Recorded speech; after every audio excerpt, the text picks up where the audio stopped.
ವಿಶಾಲವಾಗಿ ಕೊಳಲು ವಾದನದ ಮೂಲಕ ಇವತ್ತಿನ ಕಾರ್ಯಕ್ರಮಕ್ಕೆ ಶುಭಾರಂಭ ನೀಡಿದಂತಹ ಆರುಷಿ ಅವರಿಗೆ ಧನ್ಯವಾದಗಳು. ಸಾಹಿತ್ಯ ಕಲಾವೇದಿಕೆ ಬಗ್ಗೆ ನಮ್ಮ ಆಗಮಿಸಿದಂಥ ಗಣ್ಯರಿಗೆ ಒಂದೆರಡು ಮಾತುಗಳಲ್ಲಿ ಪರಿಚಯ ಮಾಡಿಕೊಡ್ತಾ ಇದ್ದೀನಿ. ಕಳೆದ 8 ತಿಂಗಳಿಂದ ನಾವು ನಮ್ಮ ಅರುಣ್ ರಾಜ್ ಪುರೋಹಿತ್, ರವಿ ರಾಜ್ ಪುರೋಹಿತ್ ಮತ್ತು ರವೀಂದ್ರ ಜೋಶಿ ಅವರ ಸಾರಥ್ಯದಲ್ಲಿ ಕಾರ್ಯಕ್ರಮವನ್ನು ಮಾಡ್ತಾ ಬಂದಿದ್ದೀವಿ. ಸರಿ, ಯಾವುದೇ ಅಧ್ಯಕ್ಷತೆ, ಸ್ವಾಗತ, ವಂದಾರ್ಪಣೆ ಯಾವುದೂ ಇಲ್ಲ. ಧಾರವಾಡದ ಸಾಹಿತ್ಯ ಸಂಭ್ರಮದಿಂದ ಪ್ರೇರೇಪಿತರಾಗಿ ಸಣ್ಣ ಪ್ರಮಾಣದಲ್ಲಿ ನೇರವಾಗಿ ವಿಷಯದ ರಸಗ್ರಹಣ, ಸಾಧ್ಯ ಆದರೆ ಸಮಯ ಸಿಕ್ಕಿರುವ ಒಂದು 10 ನಿಮಿಷ ಸಂವಾದ, ಸಾಹಿತ್ಯ ಮತ್ತು ಕಲೆಯ ಒಂದು ಬಹಳ ಉತ್ಕೃಷ್ಟವಾದಂತಹ ಉತ್ತಮ ಕಾರ್ಯಕ್ರಮಗಳನ್ನು ಕೆಲವು ಆಸಕ್ತ ಜನರು ಬಂದರೂ ಕೂಡ ಹುಟ್ಟಿಸಬೇಕು ಅನ್ನುವಂಥ ಕಾರ್ಯಕ್ರಮವನ್ನು ಕಳೆದ 8 ತಿಂಗಳಿಂದ ನಾವೆಲ್ಲ ಮಾಡ್ತಾ ಬಂದಿದ್ದೀವಿ. ಇವತ್ತಿನ ದಿವಸ ವಿಶ್ವ ರಂಗಭೂಮಿ ದಿನಾಚರಣೆ ನಿಮಿತ್ತ ಕಾರ್ಯಕ್ರಮ ಬಹಳ ವಿಶೇಷವಾಗಿ ನಮ್ಮ ಕರ್ನಾಟಕದ ಇಬ್ಬರು ದಿಗ್ಗಜರು, ಅವರ ಬಗ್ಗೆ ನಾವು ಎಷ್ಟು ಹೇಳಿದ್ರು ಕೂಡ ಕಡಿಮೆನೇ, ಅವ್ರ ಮಾತ್ರ ಕೇಳೋಣ. ಹೀಗಾಗಿ ನಾನು ಜಾಸ್ತಿ ಅವರಿಬ್ಬರ ಬಗ್ಗೆ ಹೇಳಲ್ಲ. ಡಾಕ್ಟರ್ ಪ್ರಕಾಶ್ ಗರುಡ್ ಅವರು ಇಡೀ ಕರ್ನಾಟಕದ ಬಹಳ ಸುಪ್ರಸಿದ್ಧ ರಂಗ ನಿರ್ದೇಶಕರು ಮತ್ತು ರಂಗಕರ್ಮಿಗಳು. ಮತ್ತೂರವರು ಸಂಸ್ಕೃತಿ ಚಿಂತಕರು ಮತ್ತು ನಿವೃತ್ತ ಆಕಾಶವಾಣಿ ಉದ್ಘೋಷಕರು, ರಂಗಕರ್ಮಿಗಳು. ಸಂಸ್ಕಾರ ಭಾರತೀಯ ಮೂಲಕ ಬಹಳಷ್ಟು ಉತ್ತಮವಾದಂತಹ ರಂಗ ಚಟುವಟಿಕೆ ಮಾಡಿದಂತಹ ಡಾಕ್ಟರ್ ಶಶಿಧರ್ ನರೇಂದ್ರ ಅವರು, ಜೊತೆಗೆ ಶಾಂತಕವಿ ಟ್ರಸ್ಟ್ನ ಶ್ರೀ ಹನುಮೇಶ್ ಸಕ್ರಿ ಅವರು ಕೂಡ ಇವತ್ತು ಬಂದಿದ್ದಾರೆ. ಬಹಳ ಉತ್ತಮವಾದಂತಹ ಅತಿಥಿಗಳು ಬಂದಿದ್ದಾರೆ. ಅವರಿಗೆ ನಾನು ಬಹಳ ತುಂಬು ಹೃದಯದ ಸ್ವಾಗತವನ್ನು ನಮ್ಮ ಸಾಹಿತ್ಯ ಕಲಾವೇದಿಕೆಯ ಪರವಾಗಿ ಕೋರ್ತಾ, ರವೀಂದ್ರ ಜೋಶಿ ಅವರು ಡಾಕ್ಟರ್ ಪ್ರಕಾಶ್ ಗರುಡ್ ಅವರಿಗೆ ಪುಷ್ಪಾರ್ಪಣೆ ಮಾಡೋದ್ರ ಮೂಲಕ ಸ್ವಾಗತವನ್ನು ಕೋರಬೇಕು ಅಂತ ವಿನಂತಿ ಮಾಡ್ಕೊತಾ ಇದ್ದೀನಿ. ಸ್ವಾಗತ ಸರ್, ಸುಸ್ವಾಗತ. ಹಾಗೆಯೇ ನಮ್ಮ ಮತ್ತೋರ್ವ ಸಂಚಾಲಕರಾದಂತಹ ಶ್ರೀ ರವಿ ರಾಜ್ ಪುರೋಹಿತ್ ಅವರು ಹನುಮೇಶ್ ಸಕ್ರಿ ಅವರಿಗೆ ಪುಷ್ಪಾರ್ಪಣೆ ಮಾಡೋದ್ರ ಮೂಲಕ ಸ್ವಾಗತ ಕೋರಬೇಕು ಅಂತ ವಿನಂತಿ ಮಾಡ್ಕೊತಾ ಇದ್ದೀನಿ. ರವಿ ರಾಜ್ಪೂತ್ ಅವರಿಗೆ ಧನ್ಯವಾದಗಳು. ಅರುಣ್ ರಾಜ್ ಪುರೋಹಿತ್ ಅವರು ಡಾಕ್ಟರ್ ಶಶಿಧರ್ ನರೇಂದ್ರ ಅವರಿಗೆ ಪುಷ್ಪಾರ್ಪಣೆ ಮಾಡೋದ್ರ ಮೂಲಕ ಸ್ವಾಗತ ಕೊಡಬೇಕು ಅಂತ ವಿನಂತಿ ಮಾಡ್ಕೊತಾ ಇದ್ದೀನಿ. ಸ್ವಾಗತ, ಸುಸ್ವಾಗತ. ಇದೀಗ ಒಂದು ಸಾಂಕೇತಿಕವಾದಂತಹ ಉದ್ಘಾಟನೆ ಮತ್ತು ಶಾಂತಕವಿ ಸಕ್ರಿ ಬಾಳಾಚಾರ್ಯ ಭಾವಚಿತ್ರಕ್ಕೆ ಪುಷ್ಪಾರ್ಚನೆ ನಮ್ಮ ಎಲ್ಲ ಗಣ್ಯಮಾನ್ಯರಿಂದ, ಜೊತೆಗೆ ನಮ್ಮ ಸುಶೀಲೇಂದ್ರ ಜೋಶಿ ಅವರು ಆಗಮಿಸಿದ್ದಾರೆ, ಅವರು ಕೂಡ ಪಾಲ್ಗೊಳ್ಳಬೇಕಂತ ವಿನಂತಿ ಮಾಡ್ಕೊತಾ ಇದ್ದೀನಿ. ಪುಷ್ಪಾರ್ಚನೆ ಕಾರ್ಯಕ್ರಮದಲ್ಲಿ ಸರ್ಬಂಜ್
ಫೋಟೋ ಬಿಟ್ಬಿಡಿ.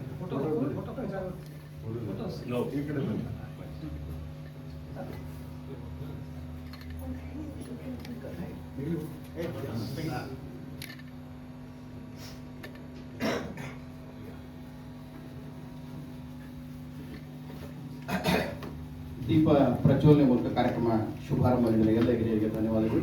7 ಜನ ಹಿರಿಯರು ಇವತ್ತು ನಮ್ಮ ಕಾರ್ಯಕ್ರಮಕ್ಕೆ ಬಂದು ಬೆರೆತಿದ್ದಾರೆ. ಅವರಿಗೆ ಕೂಡ ನಾನು ತುಂಬ ಸ್ವಾಗತವನ್ನು ಕೋರ್ತೀನಿ. ನಮ್ಮ ವಿದ್ಯಾ ಗುರುಗಳು ಮತ್ತು ಸಾಂಸ್ಕೃತಿಕದ ಬಗ್ಗೆ ಬಹಳ ಆಸಕ್ತಿ ಇರುವಂತಹ ಗುಡಿಹಾಳ್ ಸರ್ ಅವರು ಬಂದಿದ್ದಾರೆ, ಸ್ವಾಗತ ಸರ್. ನಮ್ಮ ಹಿರಿಯರಾದ ಸುಬ್ಬಣ್ಣ ಸರ್ ಬಂದಿದ್ದಾರೆ, doctor G B Patil sir ಬಂದಿದ್ದಾರೆ, ಗುಡಿ ಸರ್ ಬಂದಿದ್ದಾರೆ, ಸುಶೀಲೇಂದ್ರ ಜೋಶಿ ಅವರು ಬಂದಿದ್ದಾರೆ. ಮತ್ತು ಎಲ್ಲ ನಮ್ಮ ಹಿರಿಯರಿಗೆ ತಮ್ಮೆಲ್ಲರಿಗೂ ತುಂಬ ಹೃದಯದ ಸ್ವಾಗತವನ್ನು ಕೋರ್ತಾ, ವಿಶ್ವ ರಂಗಭೂಮಿ ದಿನಾಚರಣೆ ಕಾರ್ಯಕ್ರಮ ಪೂರ್ವದಲ್ಲಿ ಪ್ರತಿ ವರ್ಷ ಒಬ್ಬರು ಪ್ರಸಿದ್ಧ ರಂಗಕರ್ಮಿಗಳು ಒಂದು ಸಂದೇಶವನ್ನು ಕೊಡ್ತಾರೆ. ಆ ಸಂದೇಶವನ್ನು ಬಹಳ ಸಂಕ್ಷಿಪ್ತವಾಗಿ ಅದರ ಜಿಸ್ಟನ್ನು ಮಾತ್ರ ಪ್ರಸ್ತುತಪಡಿಸ್ತೀನಿ, ಯಾಕೆಂದರೆ ಸಮಯ ಈಗಾಗಲೇ ಆಗಿದೆ. ಅದು ಎರಡೆರಡು ಮಾತುಗಳಲ್ಲಿ ಹೇಳಬೇಕಂದ್ರೆ, ನಾವು ಸಮಾಜ ಜೀವಿಗಳು, ಜಗತ್ತಿನೊಂದಿಗೆ ತೊಡಗಿಸಿಕೊಳ್ಳಲು ಜೀವಶಾಸ್ತ್ರೀಯವಾಗಿ ರೂಪುಗೊಂಡವರು. ನಮ್ಮ ಪ್ರತಿಯೊಂದು ಇಂದ್ರಿಯವು ವಿವಿಧ ಅನುಭವಗಳನ್ನು ಪಡೆದುಕೊಳ್ಳಲು ಹೊಂದಿರುವ ಅವಕಾಶ ಮತ್ತು ಈ ಮೂಲಕ ನಾವು ಪ್ರಪಂಚದ ಅತಿ ದೊಡ್ಡ ಜಿಜ್ಞಾಸೆಯಾದ ನಾನು ಯಾರು ಎಂಬುದಕ್ಕೆ ಉತ್ತರ ಕಂಡುಕೊಳ್ಳಲು ಸಾಧ್ಯವಾಗುವಂತಹದ್ದು ಕಥನ, ಸೌಂದರ್ಯಶಾಸ್ತ್ರ, ಭಾಷೆ, ಚಲನದೃಶ್ಯ, ವಿನ್ಯಾಸಗಳ ಸಮಗ್ರ ಕಲಾರೂಪವಾದ ಈ ರಂಗಭೂಮಿಯು ನಮಗೆ ಹಿಂದೆ ಏನು ಇತ್ತು, ಈಗ ಏನು ಇದೆ ಮತ್ತು ನಮ್ಮ ಜಗತ್ತು ಹೇಗಿರಲು ಸಾಧ್ಯವಿದೆ ಎಂಬುದನ್ನು ತೋರಿಸುವ ಒಂದು ಅನನ್ಯವಾದ ಚೇತೋಹಾರಿ ಅವಕಾಶ. ಅದನ್ನು ಮಾಡಿಕೊಡೋದು ರಂಗಭೂಮಿ ಮಾತ್ರ ಅಂತ ವಿಲಿಯಂ ಡೆಪೋ ಅನ್ನುವಂಥ ಪ್ರಸಿದ್ಧ ರಂಗಕರ್ಮಿಗಳು ಹೇಳ್ತಾರೆ. ಆ ಮಾತನ್ನು ನೆನೆಸ್ತಾ ಇದೀಗ ನಾವು ಇವತ್ತಿನ ಕಾರ್ಯಕ್ರಮದ ಮುಖ್ಯ ವಿಷಯಕ್ಕೆ ಬರೋಣ. ಅದೇನು ಅಂತಂದರೆ ಶಾಂತ ಕವಿಗಳ ಸಾಹಿತ್ಯ ಮತ್ತು ಗದುಗಿನ ಶ್ರೀ ವೀರನಾರಾಯಣ ಪ್ರಾಸಾದಿಕ ಕೃತಪುರ ನಾಟಕ ಮಂಡಳಿ. ರಕ್ಷಿಸು ಕರ್ನಾಟಕ ದೇವಿ, ಸಂರಕ್ಷಿಸು ಕರ್ನಾಟಕ ದೇವಿ ಎಂಬ ಗೀತೆಯೊಂದಿಗೆ ನಮ್ಮ ಕರ್ನಾಟಕ ಏಕೀಕರಣ ಇರ್ಬೋದು, ಕನ್ನಡದ ಭಾಷೆಯ ಅಭಿಮಾನ ಇರ್ಬೋದು, ಅದನ್ನು ಸಾಧ್ಯ ಮಾಡಿಸಿದವರು, ಆಗು ಮಾಡಿಕೊಟ್ಟವರು ಯಾರಂದರೆ ಅವರು ಶಾಂತ ಕವಿಗಳು. ಅವ್ರ ಬಗ್ಗೆ ಬಹಳ ಗಂಭೀರವಾದಂತಹ ಚಿಂತನೆಗಳನ್ನು ನಮ್ಮ ಹಿರಿಯ ರಂಗಕರ್ಮಿಗಳಾದ ಡಾಕ್ಟರ್ ಪ್ರಕಾಶ್ ಗರುಡ್ ಅವರು ಈಗ ಪ್ರಸ್ತುತಪಡಿಸ್ತಾ ಇದ್ದಾರೆ. ಪ್ರಕಾಶ್ ಗರುಡ್ ಅವರ PhD ಸಂಶೋಧನಾ ವಿಷಯ ಅಂದರೆ ಅದು ವೃತ್ತಿ ರಂಗಭೂಮಿ. ಇಷ್ಟು ಹೇಳಿಬಿಟ್ರೆ ಬಹುಶಃ ಸಾಕು ಅನಿಸುತ್ತದೆ.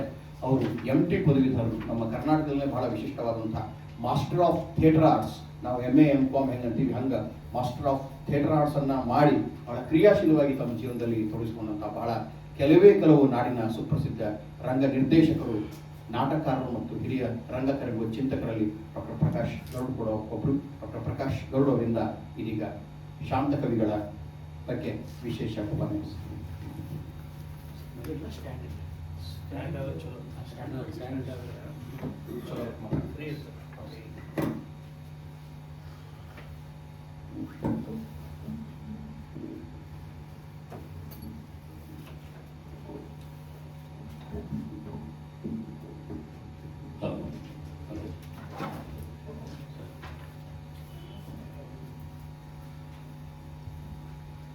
ಸಾಹಿತ್ಯ ಕಲಾ ವೇದಿಕೆ ಗದಗ ಮತ್ತು ಸಕ್ರಿ ಬಾಳಾಚಾರ ಟ್ರಸ್ಟ್, ಶಾಂತಕವಿ ಟ್ರಸ್ಟ್ ಧಾರವಾಡ ಇವರು ಜಂಟಿಯಾಗಿ ವಿಶ್ವರಂಗಭೂಮಿ ದಿನಾಚರಣೆ ಅಂಗವಾಗಿ ಈ ಉಪನ್ಯಾಸವನ್ನು ಹಮ್ಮಿಕೊಂಡಿದ್ದಾರೆ.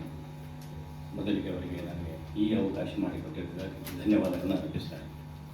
ಹಾಗೆ ಎಲ್ಲ ಸಹೃದಯರು, ಸಾಹಿತ್ಯಾಸಕ್ತರು, ರಂಗಾಸಕ್ತರು, ಕಲಾಸಕ್ತರು ಎಲ್ಲರೂ ಸೇರಿದರು.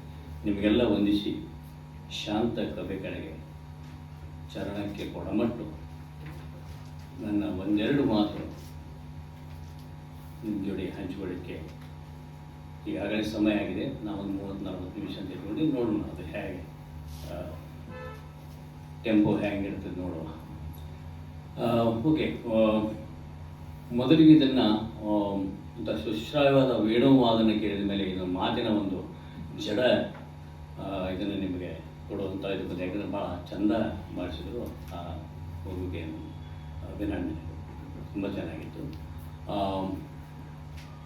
ಇದನ್ನೇ ಹೇಗಂದರೆ ನಾನು ಶಾಂತ ಕವಿಗಳನ್ನು ಒಂದು ಮೆಟಾಫರ್ ಅಂದರೆ ರೂಪಕದಲ್ಲಿ ನಾನು ಹೇಳಕ್ಕೆ ಇಷ್ಟಪಡ್ತೀನಿ. ಅಂದರೆ ಅವ್ರನ್ನ ಹೇಗೆ ನಾನು ಸ್ವೀಕಾರ ಮಾಡಿದ್ದೀನಿ, ಹೆಂಗೆ ಈಗಿನ ಪರಿಸ್ಥಿತಿ ಅಂದರೆ ರಾಮ ವನವಾಸಕ್ಕೆ ಹೋದಾಗ ಕಡೆಗೆ ಭರತ ಕೇಳ್ಕೊತಾನಲ್ಲ, ಹೇಗಾರೆ ಮತ್ತು ಸಾಧ್ಯನೇ ಇಲ್ಲ. ನಾನು ತಗೊಳ್ಳೋದ್ರಾಗ ರಂಗಭೂಮಿಯಲ್ಲಿ ನಾನು ಇದನ್ನು ರಂಗಭೂಮಿ ಅಂತ ಮೆಟಾಫರ್ ಇಟ್ಕೊಂಡ್ರೆ, ರಾಜ್ಯ ಅಂತ ಒಂದು ಮೆಟಾಫರ್ ಇಟ್ಕೊಂಡ್ರೆ, ರಾಜ್ಯ ಅಂತ ಒಂದು ರೂಪಕ ಇಟ್ಕೊಂಡ್ರೆ ಆ ಪಾದಕಿಗಳನ್ನ ಏನು ಕೊಡ್ತಾನೆ ರಾಮ, ಅಂಥ ಪಾದಕಿಗಳನ್ನ ನಾನು ಶಾಂತ ಕವಿಗಳ ಪಾದಕಿಗಳನ್ನ ನಾನು ಹೊತ್ಕೊಂಡು ರಂಗಭೂಮಿ ಅನ್ನೋ ಒಂದು ರಾಜ್ಯದಲ್ಲಿ ನಾನು ಪ್ರವೇಶ ಮಾಡಲಿಕ್ಕೆ ಇಚ್ಛಾ ಪಡ್ತಾ ಇದ್ದೀನಿ. ಶಾಂತ ಕವಿಗಳಿದ್ದಾರೆ ನಮ್ಮ ಹಿಂದೆ. ಸೊ ಈ ಒಂದು ಧನ್ಯತಾಭಾವದಿಂದ ನಾನು ಶಾಂತ ಕವಿಗಳನ್ನ ಅರ್ಥ ಮಾಡ್ಕೊಳ್ಳಿಕ್ಕೆ ಕಳೆದ ಕೆಲವೊಂದು ದಿನಗಳಿಂದ, ಅದರ ಜೊತೆಗೆ ಶಾಂತ ಕವಿಗಳನ್ನ ಅರ್ಥ ಮಾಡ್ಕೊಳ್ಳೋದ್ರಿಂದ ಒಂದು ರೀತಿಯಿಂದ ರಂಗಭೂಮಿಯನ್ನೇ ಅರ್ಥ ಮಾಡ್ಕೊಳ್ಳೋದು. ಒಟ್ಟಾರೆ ನಾವು ರಂಗಭೂಮಿಯಲ್ಲಿ ಹೇಗಿರಬೇಕು, ರಂಗಭೂಮಿ ಅಂದರೆ ಏನು, ರಂಗಭೂಮಿಗೂ ಸಮಾಜಕ್ಕೂ ಹೇಗೆ ಸಂಬಂಧ ಇದೆ, ರಂಗಭೂಮಿಗೂ ವ್ಯಕ್ತಿಗತಿಗೆ ಹೇಗೆ ಸಂಬಂಧ ಇದೆ, ರಂಗಭೂಮಿಗೆ ಮತ್ತು ಭಾಷೆಗೂ ಹೇಗೆ ಸಂಬಂಧ ಇದೆ, ರಂಗಭೂಮಿಗೂ ಮತ್ತು ಕರ್ನಾಟಕದಲ್ಲಿ ಕರ್ನಾಟಕ ಅಥವಾ ನಾಟಕ ಹೇಗೆ ಅಡಗಿದೆ. ಸೊ ಒಂದು ಅಸ್ಮಿತೆ ಏನಿದೆ, ಭಾಷಾ ಅಸ್ಮಿತೆ, ಇದೆಲ್ಲವನ್ನು ಕೂಡ ನಾನು ಶಾಂತಕವಿಗಳ ಅಧ್ಯಯನ ಮಾಡ್ತಾನೆ ಅಂತ ನಾನು ಅರಿತುಕೊಳ್ಳಿಕ್ಕೆ ಪ್ರಯತ್ನ ಮಾಡ್ತಾ ಇದ್ದೀನಿ.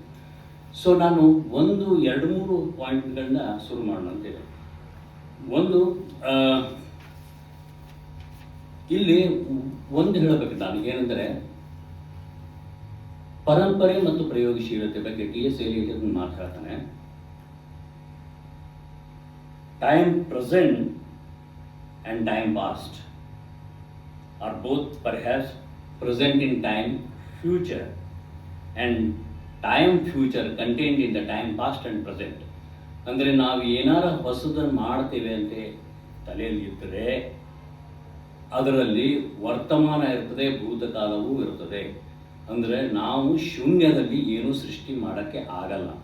ನಾವೀಗೇನಾರ ರೆಪರ್ಟ್ರಿ, ಹವ್ಯಾಸಿ ರಂಗಭೂಮಿ ಅಥವಾ ಮತ್ತೊಂದು ಕಂಪನಿ ರಂಗಭೂಮಿಯ ಮತ್ತೊಂದು ಅವಸ್ಥೆ, ಬೇರೆ ಬೇರೆ ನಾವು ಏಕವ್ಯಕ್ತಿ ಪ್ರದರ್ಶನ ಹಿಂಗೆ ಏನೇನೋ ಹೇಳ್ತೀವಲ್ಲ, ಇದಕ್ಕೂ ಒಂದು ಪರಂಪರೆ ಇರ್ತದೆ. ಆ ಪರಂಪರೆ ಜೊತೆಗೆ ನಾವು ಮುಂದುವರಿತಾ ಹೊರತು ನಾವು ಅದನ್ನು ಪರಂಪರೆಯನ್ನು ಮೀರಿ ನಾವು ಹೋಗಲಿಕ್ಕೆ ಪ್ರಯತ್ನ ಮಾಡ್ತೀವಿ. ಮತ್ತು ನಾಟಕ ಅನ್ನೋದು ಅದು ಒಂದು ನಿಂತ ನೀರಲ್ಲ, ಅದು ನಿತ್ಯ ನೂತನವಾಗಿ ಬದಲಾವಣೆ ಆಗ್ತಾನೆ ಇರ್ತದೆ. ಅದು ಬದಲಾವಣೆ ಆಗಬೇಕು.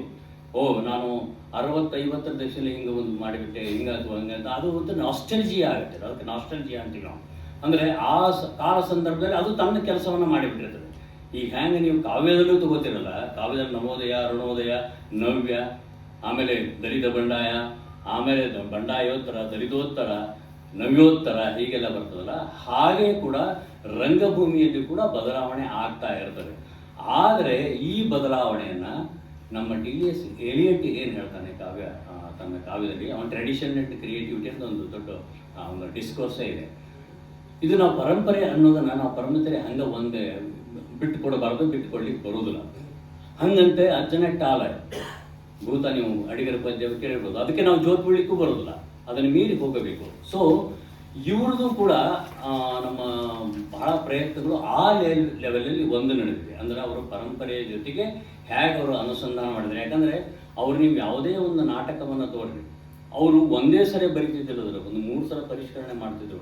ಇದರಿಂದ ಪ್ರೇಕ್ಷಕರಿಂದ ನಾನು ಹಿಂಗೆ ಪ್ರತಿಕ್ರಿಯೆ ಬಂತು, ಅದಕ್ಕೆ ನಾನು ಇದನ್ನು ಹಿಂಗೆ ತಿದ್ದಿದ್ದೇನೆ. ಅವ್ರು ಮುನ್ನುಡಿಯಲ್ಲಿ ಬರ್ಕೋತಾರೆ, ನನಗೆ 3ನೇ ಆವೃತ್ತಿಯಲ್ಲಿ ಬರೆದಾಗ 2ನೇ ಆವೃತ್ತಿಯಲ್ಲಿ ಏನಿತ್ತು ದೋಷಗಳನ್ನ ಸರಿಪಡಿಸ್ಕೊಂಡಿದ್ದೆ ಅಂತ ಹೇಳ್ತಾರೆ. ಸೊ ಹೀಗೆ ನಮಗೆ ಅವರು ಒಂದು ಪರಂಪರೆಯನ್ನು ನಾವು ಹಿನ್ನೆಲೆಯಲ್ಲಿ ಶಾಂತಕವನ್ನ ಅರ್ಥ ಮಾಡ್ಕೋಬೇಕಾಗಿದೆ. ಸೊ ನಮಗೆ ಒಂದು ಪ್ರಾಬ್ಲಮ್ ಏನಾಗುತ್ತೆ ಕನ್ನಡದಲ್ಲಿ ಅಂದರೆ, ನೋಡಿ, ನಮಗೆ ಕವಿರಾಜ ಮಾರ್ಗದಿಂದ ಹಿಡಿದು ವಚನ ಸಾಹಿತ್ಯದಿಂದ ಹಿಡಿದು ರನ್ನಪಂಪ ಎಲ್ಲ ಹಿಡಿದು ಕುಮಾರವ್ಯಾಸನವರೆಗೆ ಮುದ್ದಣನವರೆಗೂ ನೀವು 18th ಸೆಂಚುರಿ ತಗೊಳ್ಬೇಕಾದ್ರೆ ಒಂದು ರೀತಿಯಿಂದ ಕಾವ್ಯ ಅನುಸಂಧಾನ ಕನ್ನಡದಲ್ಲಿ ಇತ್ತು. ನಮ್ಮಲ್ಲಿ ಕಾವ್ಯದ ಒಂದು ಜೋರ ಅನುಸಂಧಾನವನ್ನು ನಾವು ಮಾಡ್ತಾ ಇದ್ವಿ. ಆ ಕಾವ್ಯ ಅನುಸಂಧಾನ ಒಂದು ಕಾಲಘಟ್ಟದಲ್ಲಿ, ಅಂದರೆ 18ನೇ ಶತಮಾನ ಉತ್ತರಾರ್ಧ, ಆ ಕಾಲಘಟ್ಟದಲ್ಲಿ ಒಂಥರ ವಿಸ್ಮೃತಿಗೆ ಹೋಗ್ತದೆ.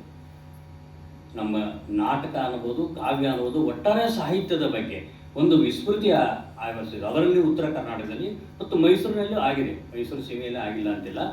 ಒಂದು ವಿಸ್ಮೃತಿಗೆ ಅದೊಂದು ಕಾಲಘಟ್ಟ ಬರ್ತದೆ. ಈ ವಿಸ್ಮೃತಿಯನ್ನು ನಾವು ಕಳ್ಕೋಬೇಕಾದ್ರೆ ಏನು ಮಾಡಬೇಕು ಅಂತ ಒಂದು ದೊಡ್ಡ ದೊಡ್ಡ ಮಂದಿ ಬೇರೆಯವರು ಬೇರೆ ಬೇರೆ ರೀತಿಯಿಂದ, ಡೆಪ್ಯೂಟಿ ಚನ್ನಬಸನವರು ಒಂದು ರೀತಿಯಿಂದ ವಿಚಾರ ಮಾಡಿದರು.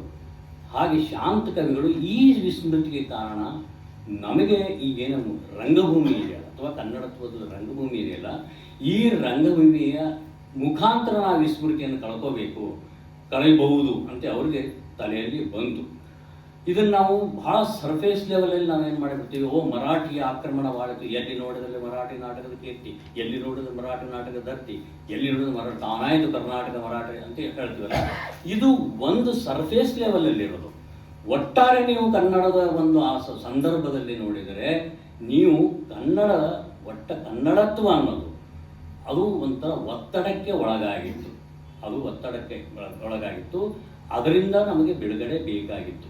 ಆ ಬಿಡುಗಡೆ ಬೇಕಾಗಿದ್ದಕ್ಕೆ ನಮ್ಮ ಶಾಂತ ಕವಿಗಳು ಏನು ಮಾಡಿದ್ರು ಅಂದರೆ, ಅವರು ನಾಟಕವನ್ನು ತಮ್ಮ ಮಾಧ್ಯಮವಾಗಿ ಇಟ್ಕೋತಾರೆ. ಅವರು ಒಂದು ಕಡೆ ಏನು ಹೇಳ್ತಾರೆ, ನಾ ಈ ನಾಟಕವನ್ನು ಯಾಕೆ ಮಾಧ್ಯಮವಾಗಿ ಇಟ್ಟುಕೊಂಡೆ ಅಂದರೆ, ಇದು ಜನಸಾಮಾನ್ಯರಿಗೆ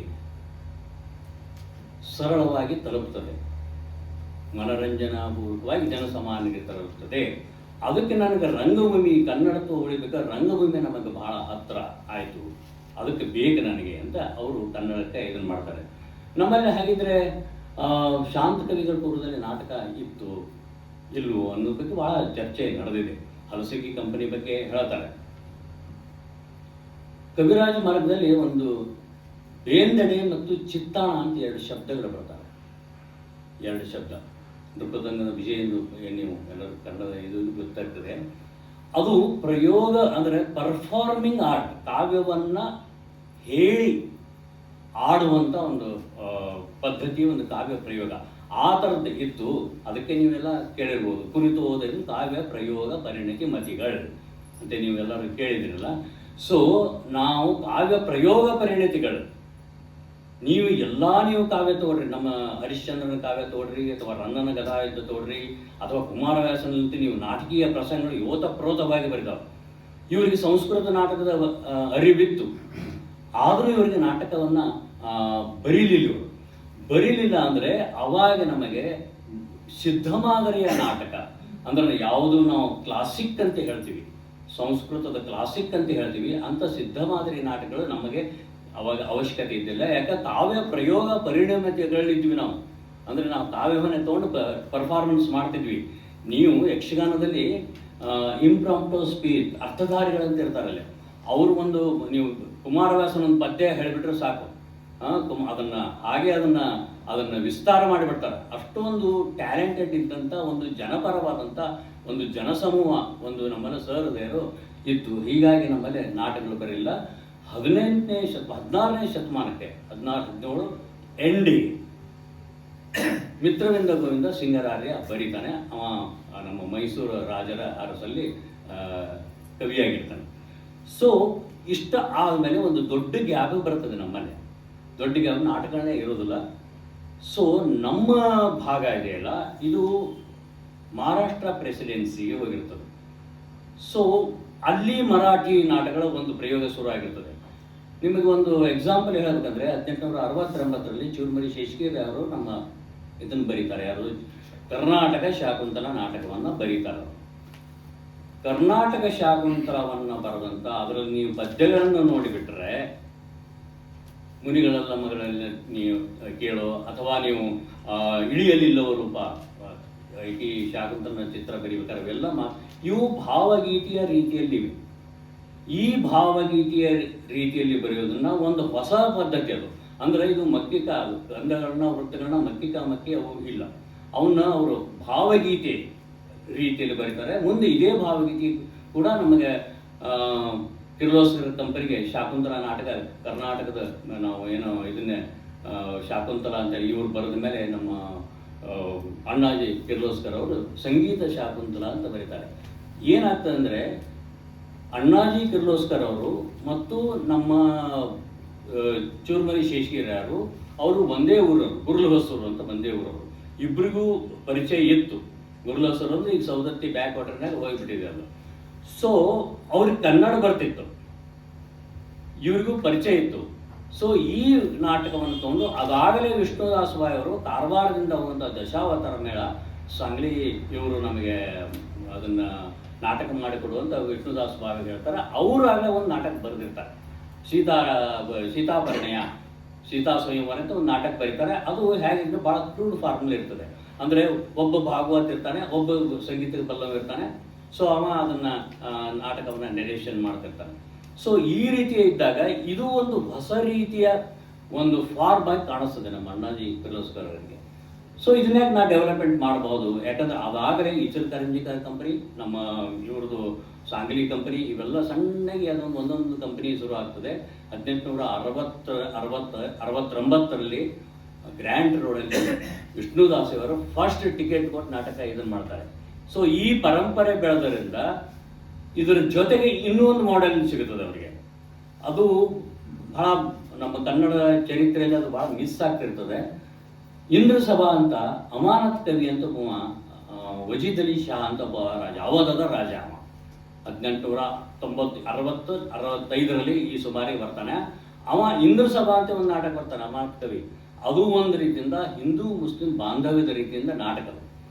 ಅವ ಅದನ್ನು ಬರೀತಾನೆ. ಅವಾಗದು ಪ್ರೇರಣೆ ಸಿಕ್ಕಿತ್ತು ನಮ್ಮ ರಾಜತರನೇ ರಾಧಾ ಮಾಧವರದ ಕಥೆಯಿಂದ ಅವಗೊಂದು ಪ್ರೇರಣೆ ಸಿಕ್ಕಿ ಈ ವಜೀದ್ ಅಲಿ ಶಾ ಏನಿರ್ತಾನೆ ಅವನಿಗೆ ಏನಂದರೆ ಅವ ಸ್ವಲ್ಪ ಸಂಗೀತ ಆಸಕ್ತಿ ಇರ್ತಾನೆ, ಕಥಕ್ ನೃತ್ಯ ಅವನೇ ಹೊರಗೆ ಪ್ರಚಾರ ಮಾಡಿದ್ದು.